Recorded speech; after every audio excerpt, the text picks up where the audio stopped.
उनको जो जवाब दिया है आज बिलावल भुट्टो ने कि कुछ वजीर उनको लड़ाते हैं, हालांकि वो हमारा कराची में उनसे कोई वो नहीं है, क्या कहेंगे? बल्दियाती निज़ाम पे भी उन्होंने बात की। देखिए, बिल्कुल सही बात है। सबसे पहले तो ये है कि M2M इधर उधर सींग फंसाने के बजाय पहले आपस में अपने सींग मिलाए। जो उनके आपस के मामला चल रहे हैं उनमें आपस में दोस्ती होनी चाहिए।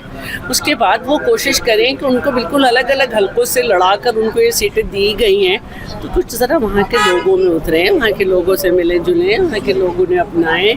ये कोशिश करने के बजाय वो आपस में भी लड़ें और फिर फजूल बातें करते हैं कि वफाक के हवाले कर दें कराची। अब वफाक तो सिंध से पैसे मांग रहा है और दिए हमने और देने चाहिए, हमारा ये आईनी तरीक़ा कार है।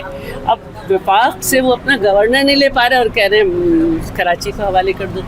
तो ये सारी बातें जो हैं ये उनको समझना चाहिए कि वो जिनके साथ कैबिनेट में बैठे हैं वो चाहे फेडरल में हो चाहे पंजाब में हो, बल्दियाती इलेक्शन नहीं करा सके।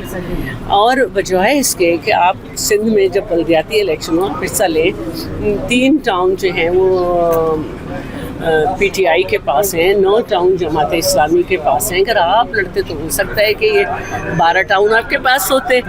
तो बेहतर यही है कि पराई हंडिया में चमचे चलाने के बजाय